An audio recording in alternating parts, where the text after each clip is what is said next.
are ready to go this afternoon.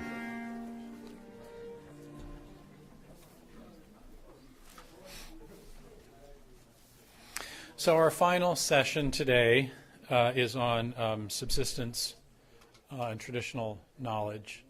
We're going to follow the same structure that we've been following in the agenda previously. We'll have a couple of presentations from individuals. Then we'll convene that part of it.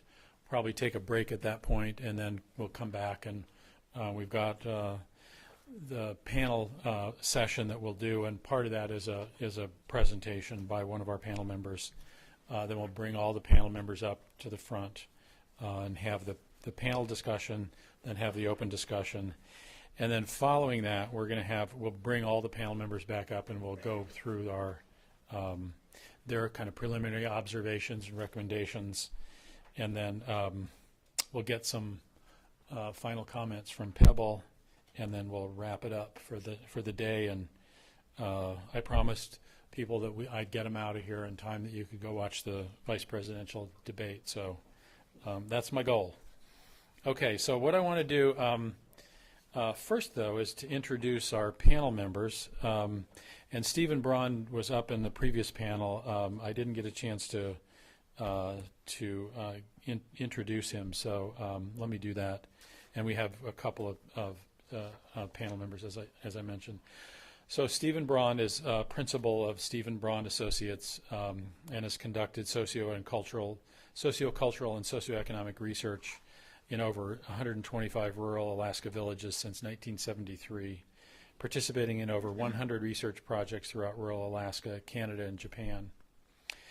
His research background includes rural subsistence studies, including documentation of harvest amounts and subsistence use areas, assessment of Alaska Eskimo cultural and subsistence need for bowhead whales, cultural resource assessments and evaluation of socioeconomic and subsistence impacts associated with the petroleum exploration and development, mining, and other types of development.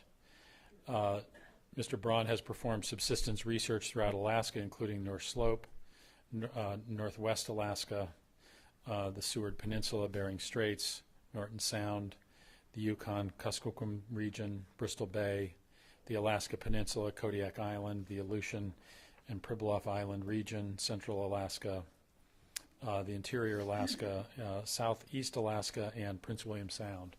So we'll have to ask him where he hasn't been. Mr. Bryan was a member of the Scientific Review Board for the MMS Arctic Nearshore Impact Monitoring in the Development Area Project, the goal of which is to document baseline conditions and monitor environmental parameters potentially affected by the North Star and Liberty offshore oil and gas developments. Mr. Bryan also serves as an EVOS trustee, Council Scientific and Technical Advisory Committee member, and is a member of the Arctic Institute of North America Grant and Aid Committee. He received a bachelor's degree in Northern Studies and English and an MA in Anthropology from the University of Alaska Fairbanks. And then followed by Stephen Bryan will be David Holen, who is the Subsistence Program Manager for Southern Alaska at the Alaska Department of Fish and Game, where he's worked since 2002. David received his MA in Applied Cultural Anthropology from the University of Alaska, Anchorage, and is currently a PhD candidate at the Department of Anthropology at the University of Alaska Fairbanks, where he also teaches anthropology here at the Anchorage campus. So let me start with Stephen Bryan, and I think they're going to do a little bit of a tag team, but we'll let them figure it out. So here we go.